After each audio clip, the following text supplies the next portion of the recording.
computer. Ooh. Hello and welcome to the Digital Free Thought Radio Hour on WOZO Radio 103.9 LPFM right here in Knoxville, Tennessee.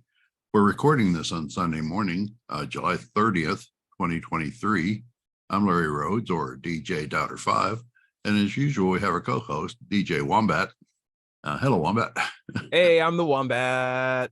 Yeah. Crank and boom. And our guests today are Boudreaux. Welcome. Hey. John Richards from England. Welcome. Hello. Digital Free Thought Radio Hour is a talk radio show about atheism, free thought, rational thought, humanism, and the sciences.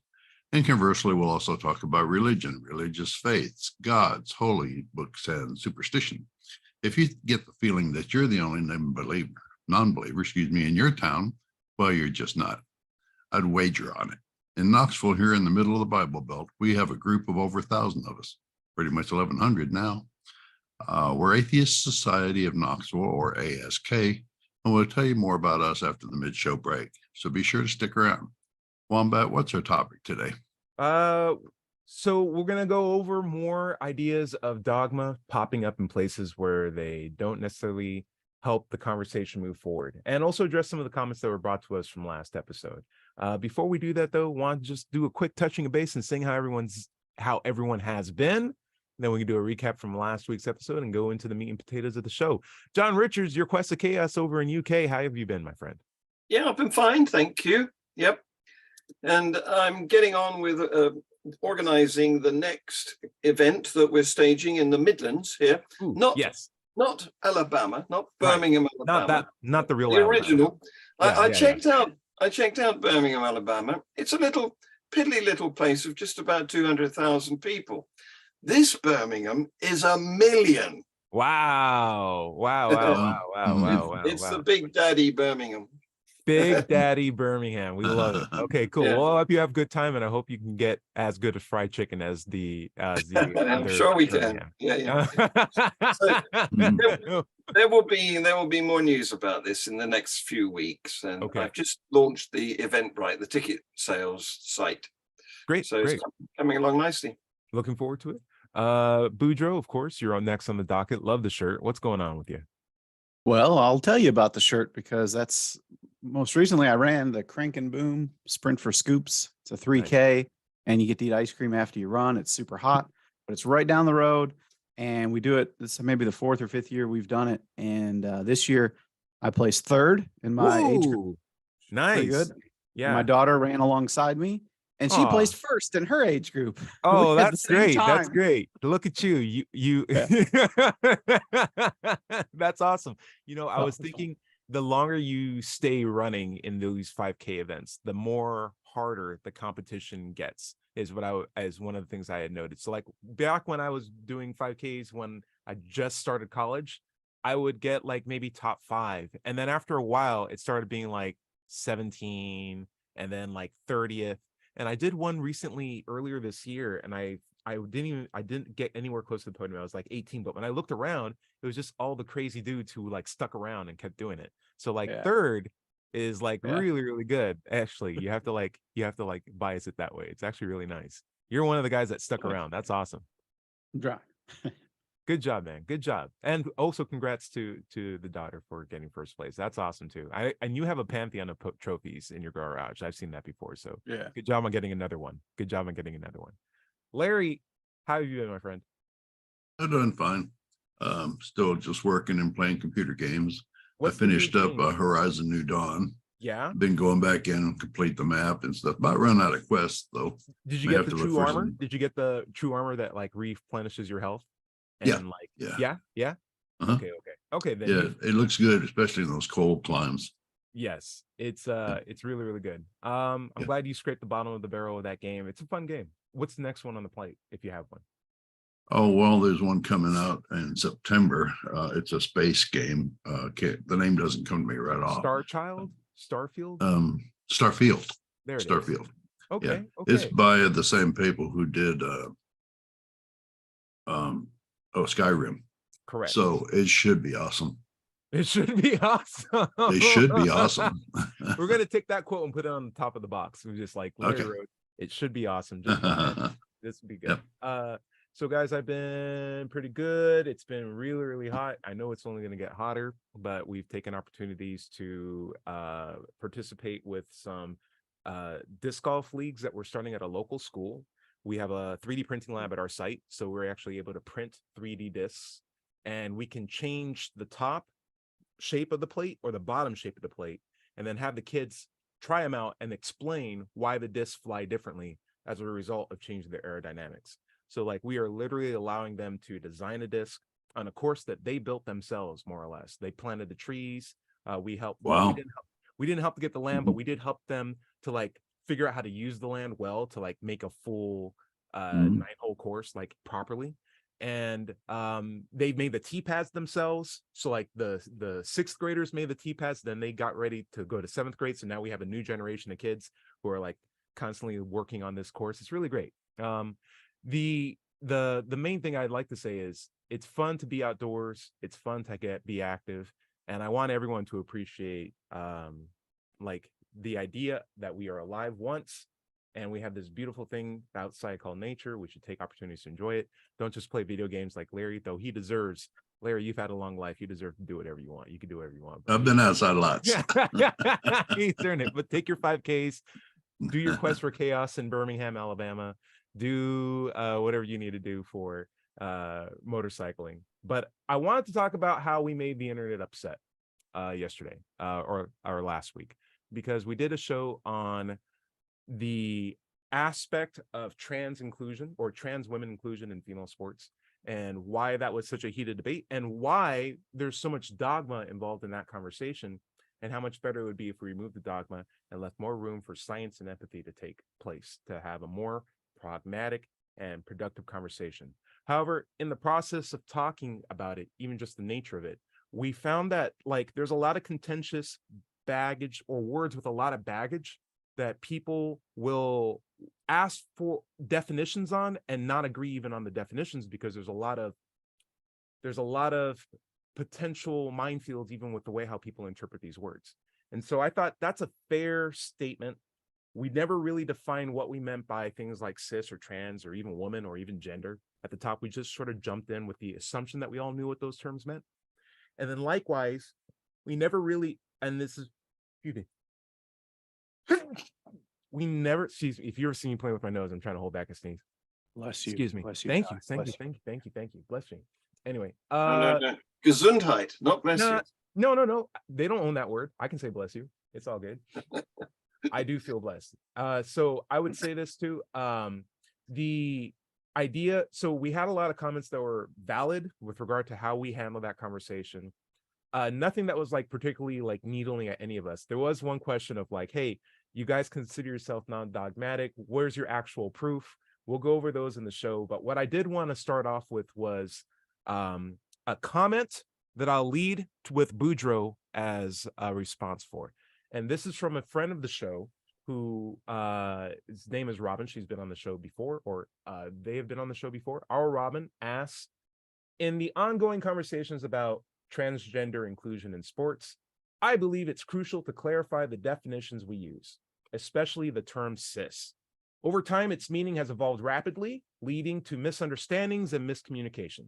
So as someone in my 50s, I vividly remember when female athletes challenging societal norms with, I vividly remember when female athletes challenging societal norms was groundbreaking, as sports were predominantly seen as a male domain.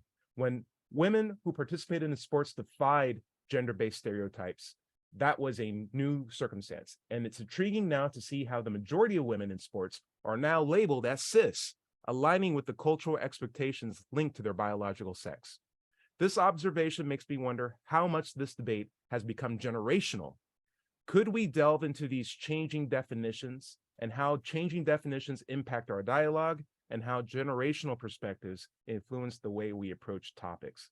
And so, Eric, my question for you is, do you not see a case for, not just on trans, but like what it means to be a Christian, what it means to be Black or white, change over time and leading to more complications on how we can have meaningful conversations to come to learn how we can treat each other better, and how dogmatic approaches to I know what this definition is. It's not changing. This is the way it is. This is the way it's always been. Can actually get in the way. You want to speak to that for a bit?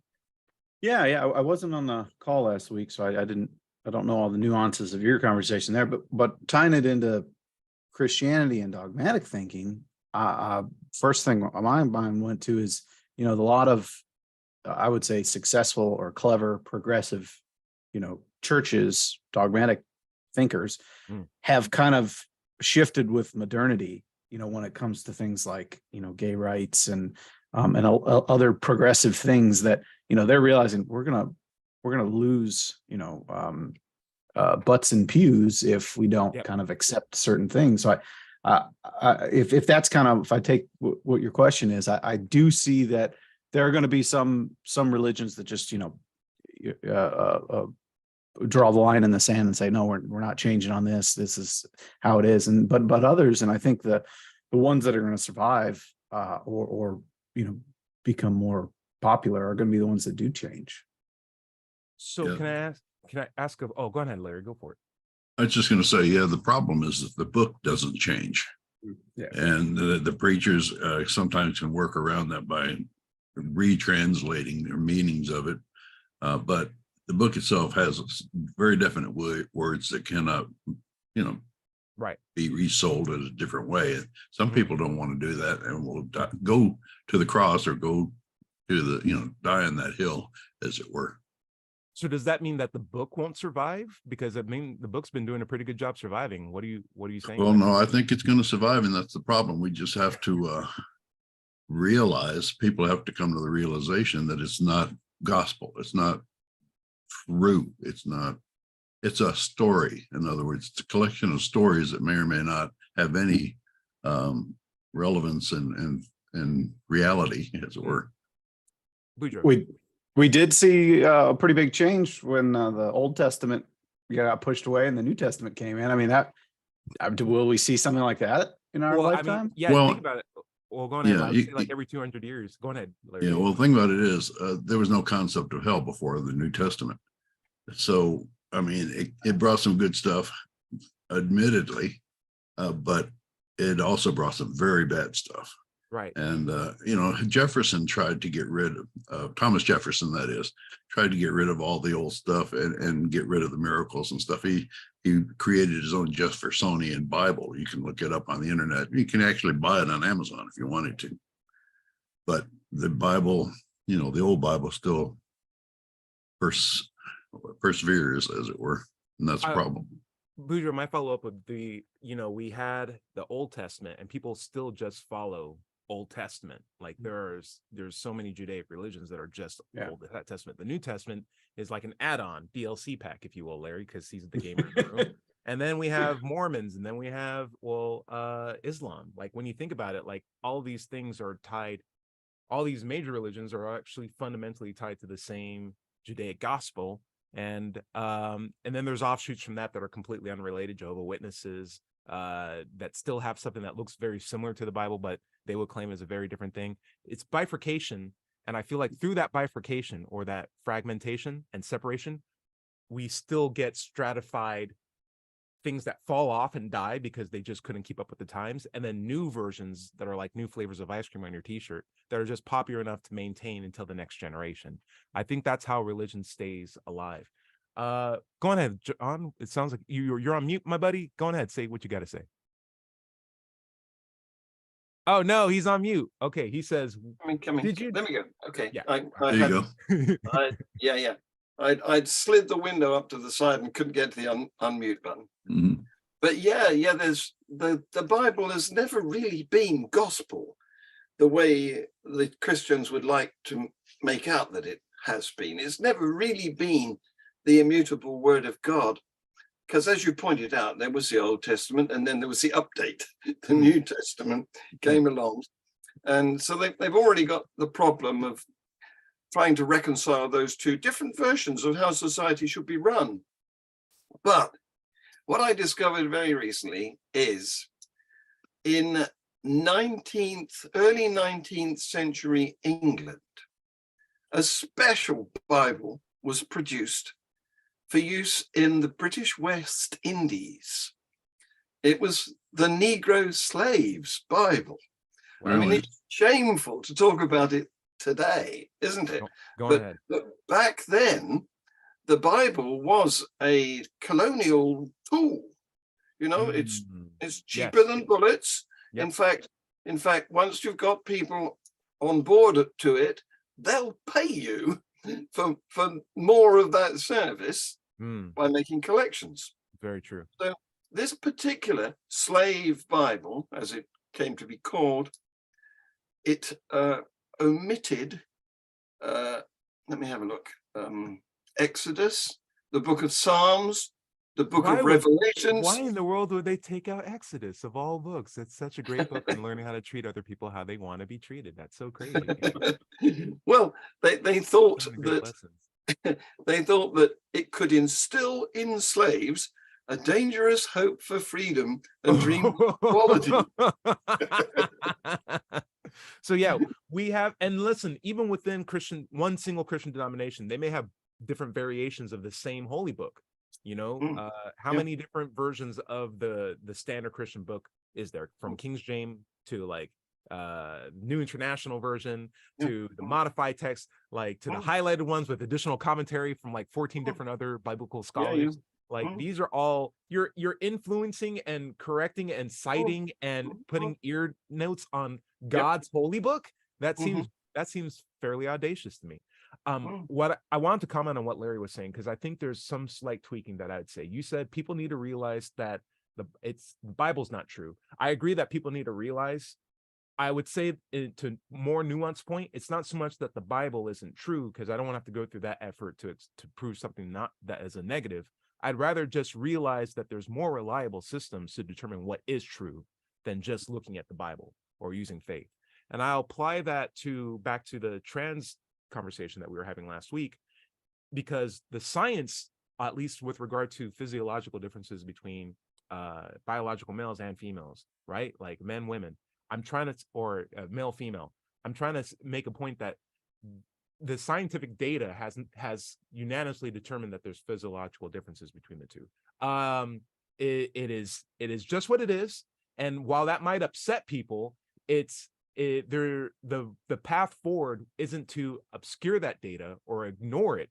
It's just recognize it and then reconcile with coming up with still better ways to treat people in light of this reality, rather than, saying this doesn't exist and we'll just venture forward with our definitions and our movement. Like, we have a good way of determining objective reality with science, and we can still be empathetic on top of that. And so my recommendation would be, we need to realize that we have very reliable systems that are testable, that are falsifiable, that are repeatable, and this is good. And we should listen to, or at least use that method in congruence with how we come up with rules to like best protect people and serve our interests. Any concerns or disagreements? Well, yeah, I think at least we're taking the position that it's a problem to be solved. Correct. It's something that we need to work on and get better at later on, as we understand the problem more going forward. It is not black and white. It's something to be solved simply by referring to an old book. Exactly. Or an old way of thinking. Yes, yes. And if anything, we need a new book. We need a new book. Well, new books become old books before long. The other thing that I love about we need a new method. How's that? And that method is the scientific method. Science is all about new methods. Science is also about giving us usable words to work with, usable definitions, or like clearly defined terms. Yeah. Because down with books. Because lacking meaningful variables or definitions, we're talking past each other. And I feel like that goes to both the generational divide on certain aspects. Like, what does it mean to be Black? What does it mean to be Christian? It's a very different thing to be Christian today than it meant 60 years ago, right? Or even 100 years ago or 200 years ago. So let's not just say the same words and assume we mean the same thing. If there was a better way to express something, let's look at those definitions, but let's use a scientific approach so that we can define them very well, test them out, make sure they meet the definition. And if we need to talk about something outside of that term, we just come up with a new definition. But we just can't, if we're going to come up with new words for something, you got to make them clear what you're talking about. Otherwise, you're only obfuscating what could be a very productive conversation. And so, yes, I do think there are generational perspectives that influence how we think, how we talk to each other. And I do think the words we use change. I do think the science that we use also changes, but tends to get us closer to a specified target. And when we change science, it's typically when we're evolving to like a very specific point. And that's okay too. So like, Jonathan, I'll throw this question out at you. I just said science changes. Is that true in your opinion? And do you think that's a fair thing to say? Yes, and it's one of the strengths, because we don't have a doctrine that we stick to dogmatically. We know that we're only making models of the universe, and we know that we can't show them to be 100% absolute, because tomorrow we might discover something inconsistent. So the only way we can say that we were right will be at the end of time. Maybe even then. So it's a strength. It's being able to let go of something and realize that you were wrong. Right. That's the only way we can be certain about something, when it's proved to be wrong. Larry. Well, yeah, I'd like to say that the only way that you can disprove science is with more science. Right. There's not one time where like the Bible has proven science wrong. Right. Yeah. The great thing about the scientific approach is that it's open to new data and willing to modify models as a result. And that's not a failure of science. That's just a demonstration that the strength of science. Yeah. Yes. And that's why I say there's room for science in an empathetic conversation about how to treat people, because it's science that doesn't have a horse in the race. Like, science is in the interest of trying to come up with just accurate ways to express how reality works. It's just models that we use to understand how things are, and it will change and adapt as a result. And it's one of the best tools that we have. We should be using it. Ask Newton and Einstein. Oh, yeah. For instance, we're both dead. Is that good? How many times have you seen a person come online saying they've proven evolution wrong? Right. But not a single one of them have put up for a Nobel Prize, which actually would win. Right. If they could prove evolution wrong. Right. I mean, because we want scientists want to be proven wrong if they are wrong. I mean, they're looking for truth, not proving that their answer is right for all time. They want to know the truth. Right.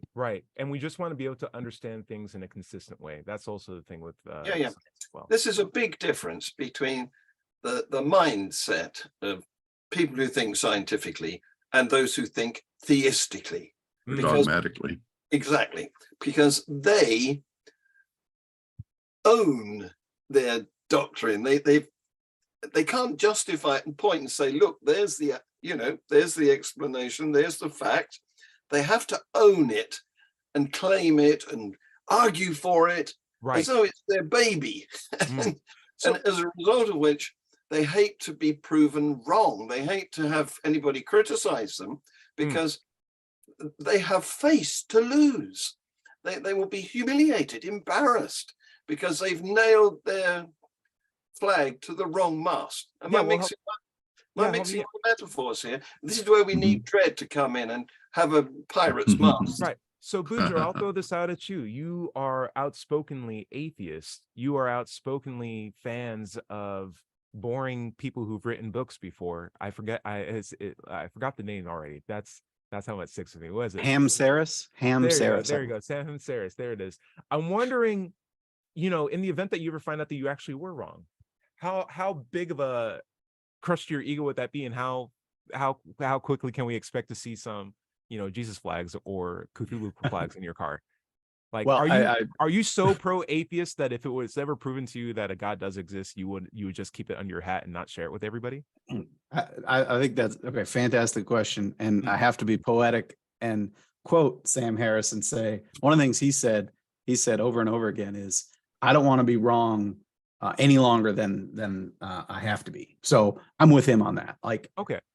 I don't want to be right about being an atheist, or I don't want to be an atheist just because that's what I identify as. Right. That's just where my logic has led me. and that's where I am. So, and that's a good point too. One of the things we talk about in our summit group is, the Dawkins scale of belief. One of the points of it is a 7 is a Gnostic atheist. It's an atheist that knows there's no God. And I'm not that. I'm slightly below 7, which is an agnostic atheist. Right. I don't know if there's a God, yes or no, but I don't believe in one. So Right. yeah, if someone ever, and I've even said on the program with you guys, and to maybe folks' dismay, that I don't even need that much proof of a God. Just a few things, like if all religions had exactly the same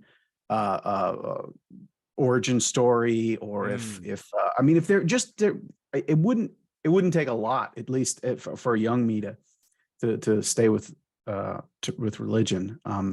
If it wasn't so geo-locked, right? Like if it was some consistency, and messaging made sense across different groups, then you can at least say, oh, it's all pointing to the same thing. We just have different points of view based on how we're brought up. But this seems to be very, very varied.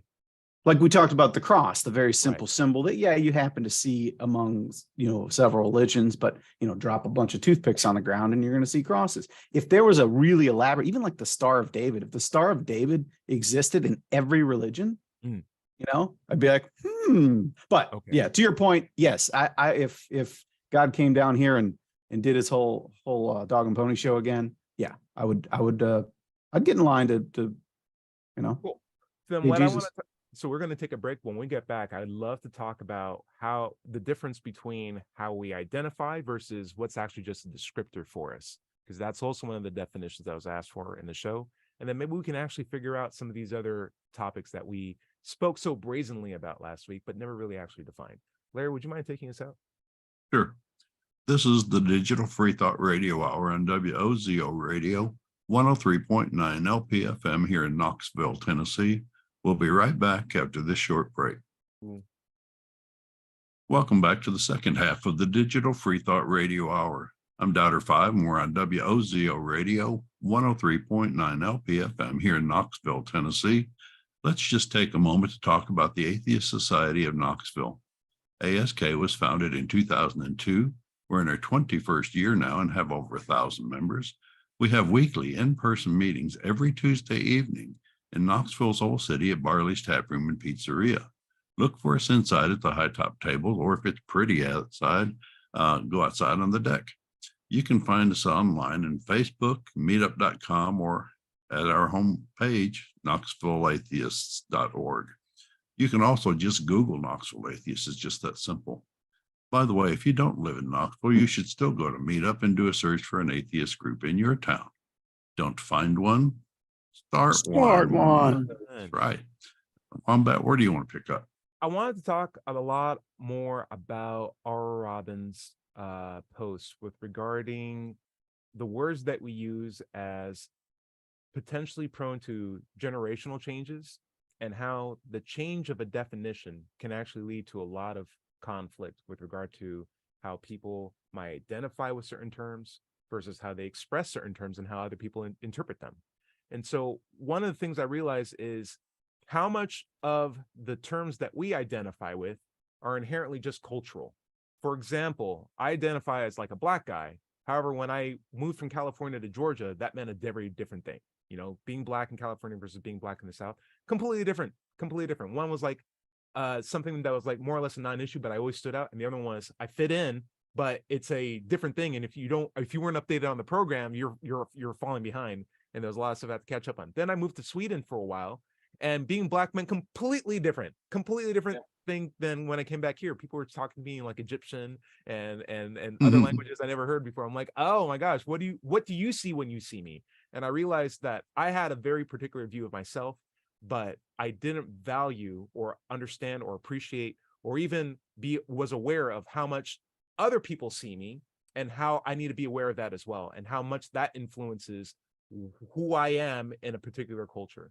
And so now if you were asked me like, how do I identify as a Black guy? In my mind, it's more of like, I'm aware of it. I'm aware of an identification aspect, but for me, it's more of like just a descriptor. Like I would describe myself as Black for sure, but it's not that there's a singular flag that I can wave and be like, this is what it means to be Black. I'm a proper representation of what that means to be Black. This is me 10,000%. It's more of like, hey, it's okay to be Black. I'm just one of a lot of different kinds of Black people out there. I'll be happy to talk to you about my personal experience. I just want to highlight that it's cool to be, you know, an outspoken Black scientist, cool guy. But as far as like identity, like if you were to ask me what I identify, it's like I like playing disc golf. I like working on my car. I like eating burritos. But these are the things that describe me aren't necessarily are me, right? Like it's not necessarily how I'm identifying. It's just really cool ways to describe who I am that like play into my personality. But there are things that I more closely identify with. If you're willing to like have a relationship with me and talk to me, I can tell you what those things are. Well, since this is a radio show, yes, I'd like to tell listeners that I am actually green. sometimes on the edges. So I wonder, I feel like the things that I identify with are less prone to changing by culture. I feel like that's the general rule. So like when I say I like disc golf, 40 years from now, that might be the same sport, right? Like that's still going to be disc golf, but like what it means to be Black could be a completely different thing compared to when my grandpa was alive to where I am now. So I would love to throw out a question.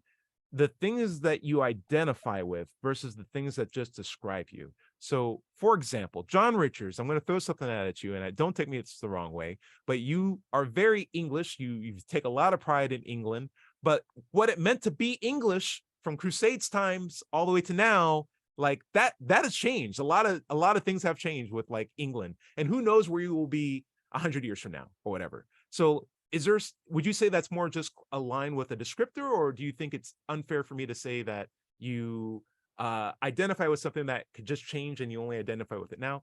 I'm searching for a question here. What I would love to just get your thoughts. What do you think?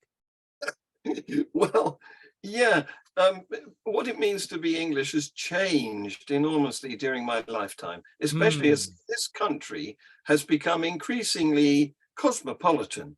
You know, we now have many people, millions of people who have come back from what used to be the colonies and have settled here. So we're a mixed community now, far more than we were when I was a boy.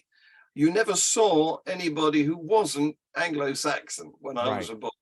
But now it's difficult to avoid seeing people who obviously aren't Anglo-Saxon. But Ty, would you consider yourself to be a coconut?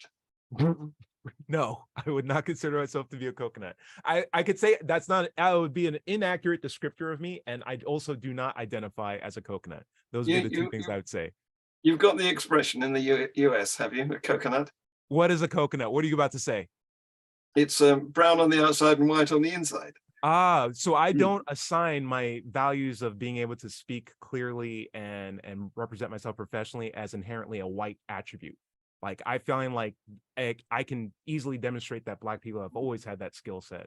Yeah. And I find like the terms of like coconut sort of like, oh, well, you're rough on the outside, but the inside of you is good. I find that inherently problematic as a way to model how people can behave, right? It's sort of like gives too much credit to like a race that had nothing to impact on that. Yeah, you stereotyped me as an Englishman, but in fact, most of my living relatives are Africans. Because about over 20 years ago now, I married a Ghanaian woman who was in this country training to be a nurse at the time. And we have 2 daughters that are mixed, and all of my personal family line are now dead, or I think there's a couple still alive, but I lost touch with him. But her, because she is a bit younger, so her brothers and sisters and cousins and so on are very much in my personal circle of friends. So if there was a reverse to a coconut, that's what I'd be. What can you think of that's white on the outside, brown in the middle? Is it chalk ice? No, not a chalk ice. No. Maybe we'll keep working on it. Maybe we can keep working. Yeah, you have to think of something for me. But I would say these things would be like, whether they are a bit obtuse, descriptors and not so much identifiers. Like I would say like, there are clearly words that people identify with. I'm an American, or I'm a man, or I'm trans, or I'm, Foo Fighters fan or something like that. It's like, I understand that you identify strongly with these, but what if Foo Fighters came out with a terrible album? Their next album was just like, like, are you still Foo Fighters? Like, I'm Die Hard. It's like, okay, so like maybe there's a dogmatic approach to like how you are coming with how you identify yourself, because it doesn't seem to be affected by the thing that you're identifying with. And maybe there's a cultural divide. As culture or society moves a certain way, your identity is going with it or against it, and maybe that might enlighten us to the things that we identify with aren't necessarily us, but just ways to describe us. And if that's the case, maybe we can take them away from personally being offended when we're talking about terms, and get closer to more of a scientific or empathetic approach to resolving how we should treat each other, particularly people with different identifiers or descriptors. Eric, I'd love to know, what do you identify with versus what would you just say describes you? Well, definitely this is, something I've talked about with others before that surprises people, but, a descriptor for me is, don't have a full head of hair, and that's, no, it is something that I've noticed is something that I feel I get judged by when I first meet a person, Okay. And it doesn't do anything to identify. Sure. Historically, you've yeah. actually had a full on ponytail. Yeah. So that's something that, I'm nowhere near, I think, what you as described as being black has gone through, but it's definitely something I'll put a hat on when I go out to meet new people, because it's so much easier than, just you get put in a category, I think. Oh, that's interesting. Yeah. But okay, in terms of identify, atheism and Sam Harris, but you're right. Someone the Foo Fighters could put out a horribly racist album, which I seriously doubt they ever would, and it would change my opinion. Sure. They just call it coconuts. They just say every song's about coconuts. Coconut. It's like, oh, Foo Fighters, what have you done? You can't have coconuts in a small town. I want to ask you this then. So like, if you identify as an atheist and for whatever reason atheist becomes more militant or more in your face about, listen, it's about time we stop subjecting our children to this religious protocol, and we are going to start our own state, and it's going to be the state of Vermont, and this is where the state where only true atheists are, and everyone who's a real atheist lives here. So let's ask this again: are you an atheist? Are you not an atheist? Now they're looking at you, Boudreaux. What's going on? Yeah, no, I'm with you. I identify with something for as long as it, properly, sits well with me. Yeah, if you start changing the way atheists are grouped together and do that, and I think that's why a lot of I've even heard a lot of atheists don't even like the term atheism, because it describes what you're not. It doesn't describe what you are. Right. And humanist, secularist, those are maybe better terms. Famously, Bad Religion's lead singer Greg Graffin has said he doesn't like the term atheist. He likes humanist or other things like that. So I would, like maybe a lowercase atheist, like in the sense of I'm not a part of a group, like I'm not like fundamentally screwing, but like I am an atheist, but like let's talk about what that means. And if you don't want to talk about what that means, then you don't really want to know me. So at best, don't identify me as that, just describe me as that, unless you actually want to understand where I'm coming from. It's a good point. Like, go. I was just going to say that when a group generally has an awful lot of negative baggage, you might want to identify as not being part of that group, like I'm not a MAGA type of thing. I think it's important in some places to identify as a negative. Right. Only because we understand that the words can have baggage that changes with it over time. Though I do find the fight with letting people know that I'm an atheist is part just fighting the bad swell of propaganda that's presented with atheism. It's to show them an example of, no, I am an atheist. I want you to know that, not because I want you to be an atheist, but just because I want you to know what an atheist looks like, And I find that to be inherently valuable, because I don't think the wellspring of bad press has gotten to the point where I can't express that in among my friends and family, and even like just average coworkers, and just present myself and just let that be the case. But that not everybody can do that. And I also understand it too. I am privileged in that capacity. What do you think, Larry? When it comes to using the word atheist, I'm not going to avoid using it just because it offends the very people that made it a curse in the first place. There you go, Larry. I like it. So I am willing to throw that out as in my mind as like, hey, this is how you can describe me, and I want anyone else who has this descriptor on them to say, oh, wait a second, maybe they're not necessarily bad people. And then if you want to talk about what that means to me, like how I identify as an atheist, what do I do to like demonstrate my atheism and express that?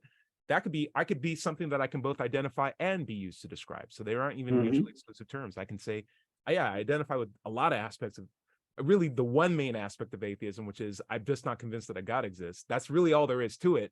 But I can describe past that all the impacts that's had on how I think rationally and what I think about other religions and how I hold conversations with people, what I do on the weekends talking to you guys. I think there's a lot that goes into it.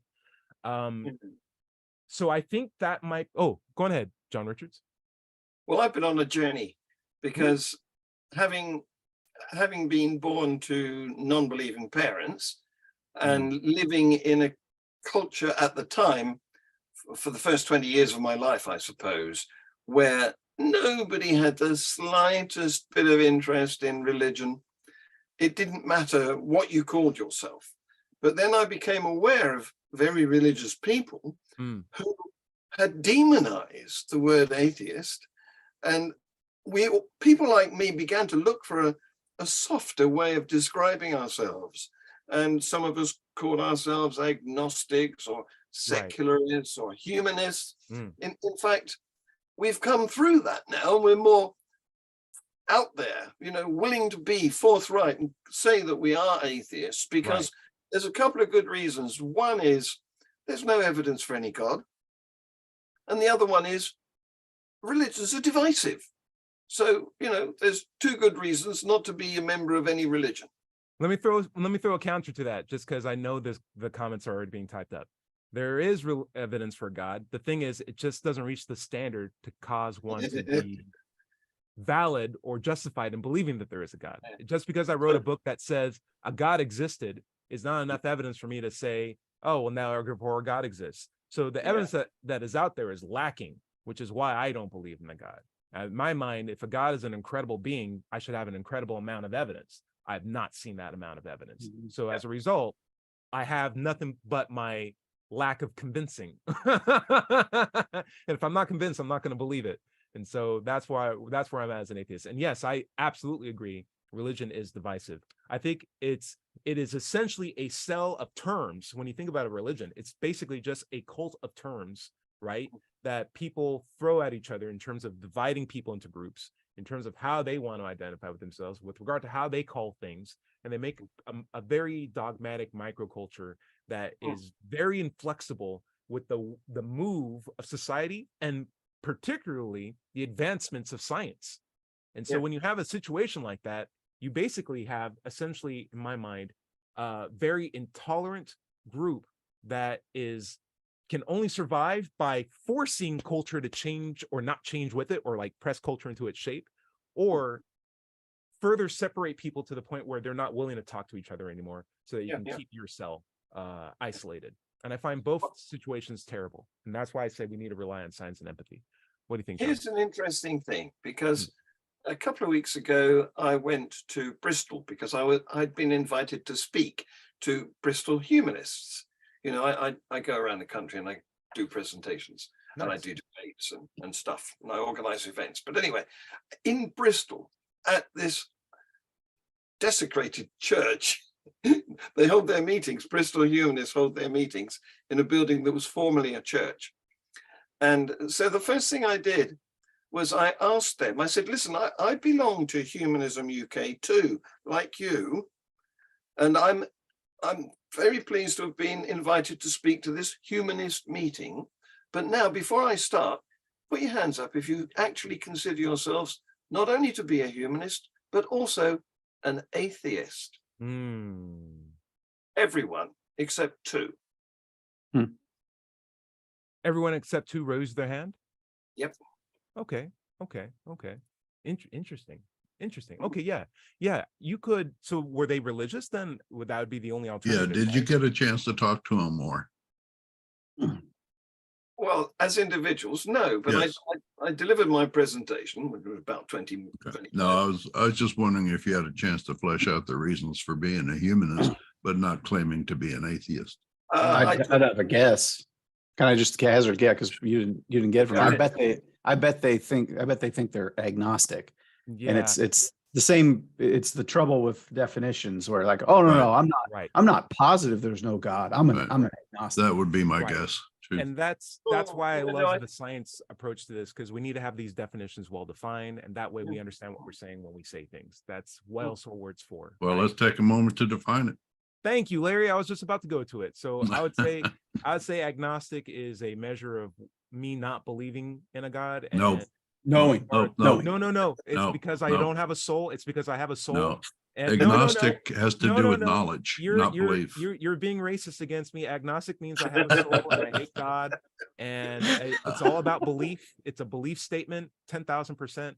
And atheism just means I love eating babies. All right, go ahead, Larry. Oh, I see. Okay, I didn't know you were being tongue in cheek. Sorry.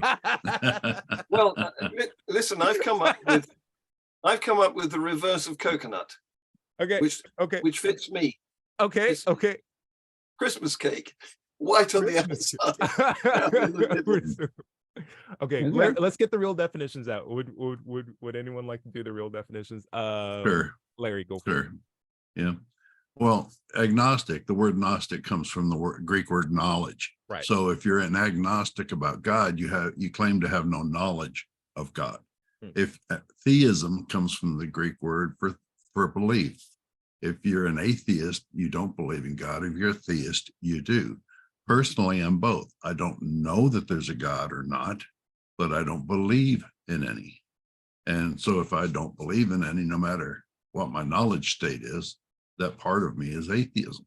Boudreaux, do you have anything to add to that? Yeah, I did. No, that's the perfect definition. But I like to think of agnosticism about do you know there's a God or you don't know there's a God, and spot on. And those people that didn't raise their hand, I guarantee they think of themselves as somewhere in between an atheist and a theist, which really practically doesn't exist. You can't. I'm both. Yeah, agnostic. You can't live. Yeah, you can't live on a line. Exclusive terms. Yeah. Yeah, but Right. you can't be not an atheist and not a theist. You can't be in between. Correct. There's no middle ground there. Yeah. There's no middle ground. Yeah. On the idea of like it's a true dichotomy to either be a theist or not a theist. We've just called not a theist an atheist because that A in the front just means not a. Yep. So it's a true no lack of middle ground. It's one of the logical absolutes.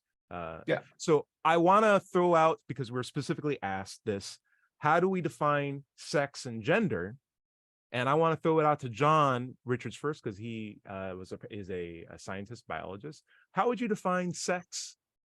And if you'd love to tackle it, how would you define gender? Good question. Sex is a biological characteristic. And I've just read an article by Richard Dawkins that he wrote about 10 years ago, because sex is one of those few things that is actually polar with no middle. You know, most things, they have a range and they extend from extreme one end to extreme the other. And a normal distribution curve, sex isn't like that. There's only vanishingly small 0.02% of the population that is not identifiably by their chromosomes as male or female. Larry, you're going to say something, then I'm going to say something immediately afterwards. Can we just stay on sex real quick, Vic? Larry, what's Sure. No, I was just going to say that there are masculine women and effeminate males. You know, there are a whole spectrum there. Not even getting into bisexual. We were talking about sex. We were talking about sex, like specifically your biological characteristics, what you do personally, or how you decide to dress, or what hobbies you take on. I would throw that outside of the sex point of view. Sex is, You're talking about the actual chromosome. I'm talking about gametes. I'm talking about like the way how I see sex is sort of like, it's, in my opinion, also a binary system. I have a left foot and I have a right foot. I can wear shoes. I can wear a left shoe and a right shoe, and someone else can wear a left shoe and a right shoe. But you could also be barefoot.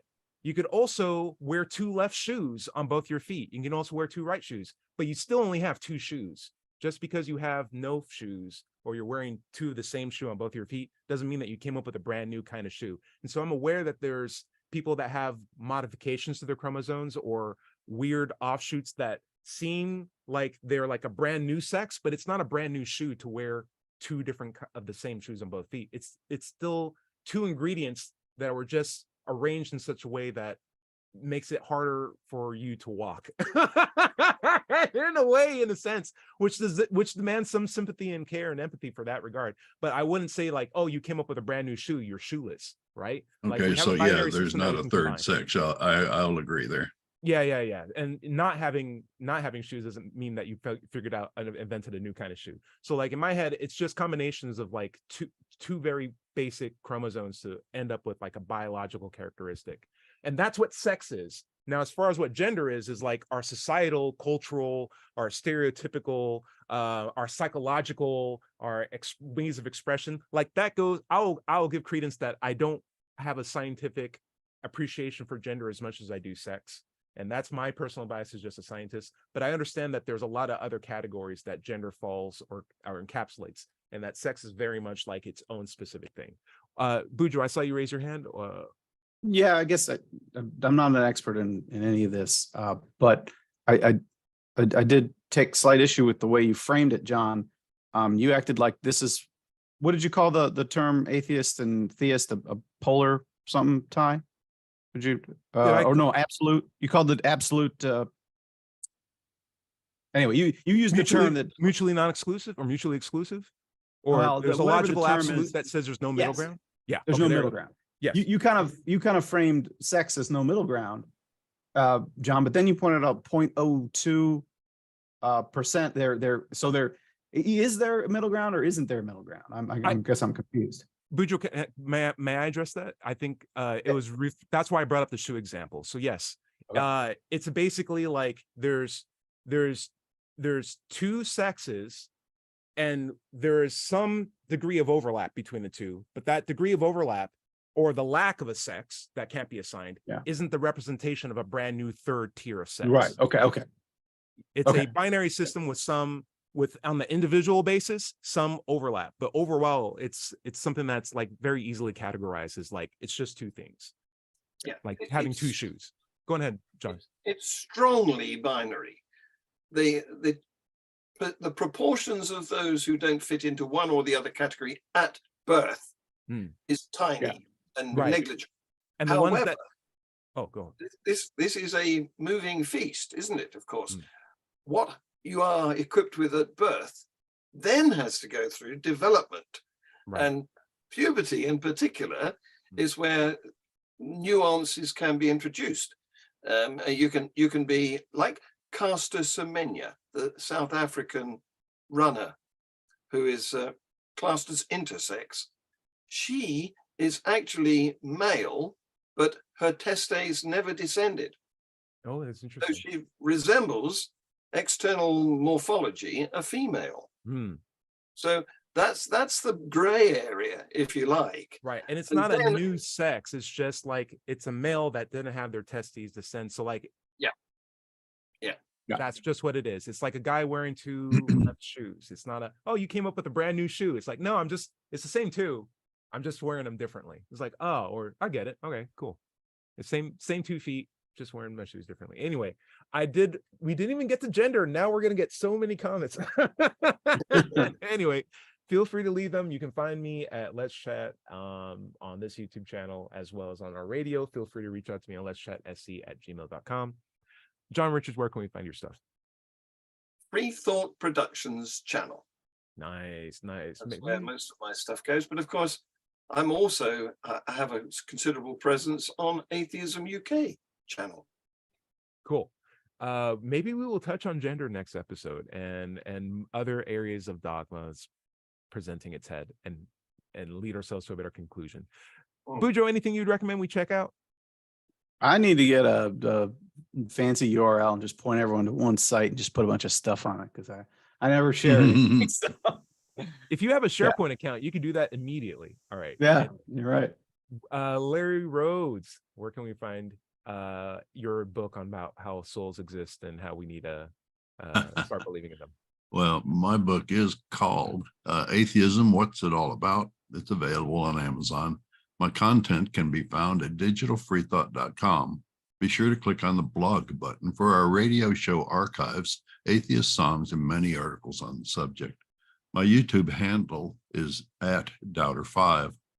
If you're having trouble leaving religious beliefs behind, you can get help from with that at recoveringfromreligion.org. Remember, everybody is going to somebody else's hell.